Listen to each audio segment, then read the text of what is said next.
This is Rob Tubber for Boxing Social in association with Betfred. Delighted to be joined once again by legendary boxing broadcaster Larry Merchant. We're in the immediate aftermath of Canelo Alvarez's 11th round KO win over Sergey Kovalev. Larry, talk to me about that performance from Canelo. Well, for 10 rounds, I didn't believe in him. And he seemed a little befuddled and unable to deal with Kovalev's boxing ability, and particularly his jab. But gradually, Kovalev was getting tired, and he sensed it, and he closed the show. What can you say? That's what a fighter's supposed to do. Knockouts seemed to come out of pretty much nowhere. Could you ever have anticipated that finish tonight? I didn't anticipate it, but I did comment to the person I was sitting with, a boxing expert, that Kovalev looked tired. He was not trying to play defense by punching first anymore. He was his punches looked a little slack and had no sting or snap with him. But since it didn't appear that he had been hurt any time in the fight, the end came very suddenly. And hey, that's why we watch boxing, because we don't know how it's going to end. It's obviously the first time we've seen Canelo up at 175 pounds. What were the differences that you noticed between him at 160 and 175? The only difference I noted in Canelo was that he was fighting a much bigger man than we'd ever seen him with. A guy who was 4 inches bigger than him and who knows might have weighed 190 plus walking into the ring.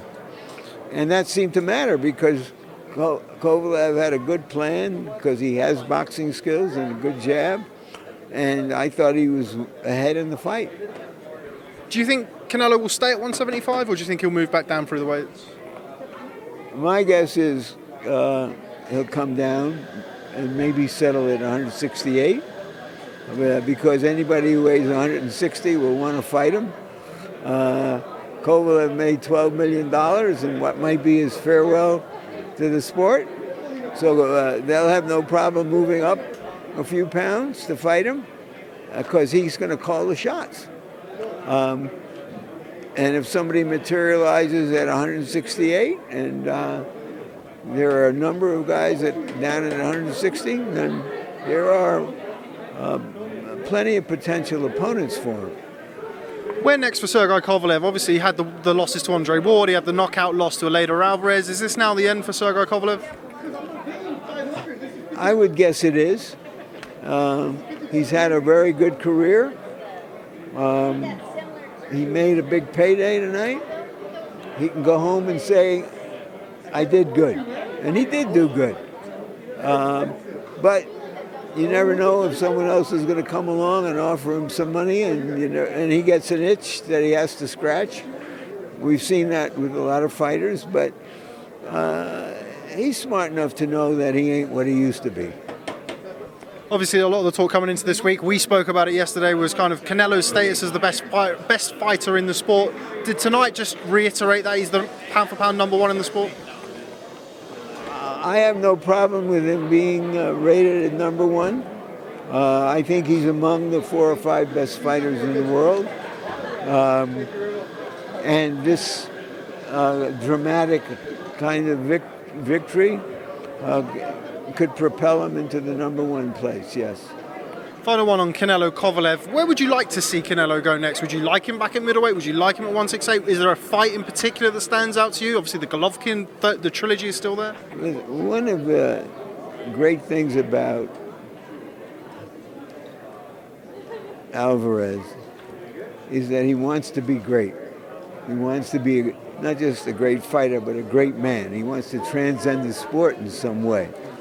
He wants to be recognized for his talent, and he's willing to take on dangerous challenges.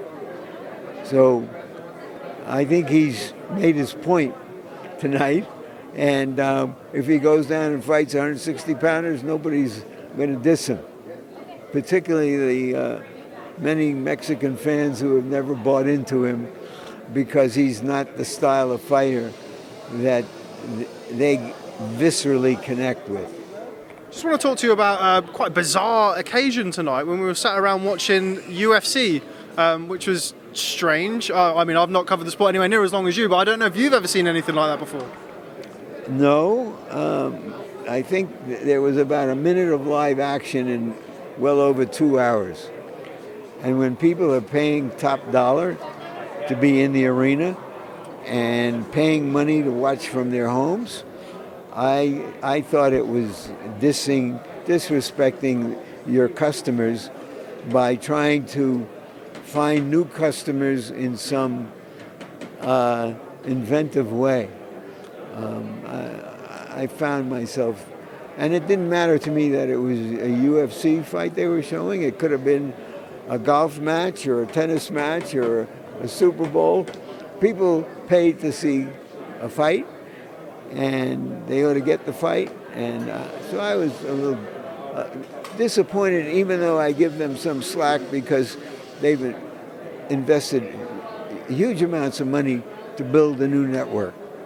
And you want to give them some slack to help them build their base of fans. But I thought they went a little too far tonight. What does that say about boxing? I mean, I had several MMA friends of mine who were watching the fight back home, and they all said, you know, you've got the pound-for-pound star of boxing, the money man, and he's waiting for our show to finish. What does that say about boxing?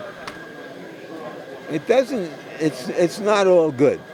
You know, boxing is no longer the mainstream sport it once was. MMA has its own audience. To me, it's organized street fighting. But hey, if there's a good street fight, I would stop to watch it.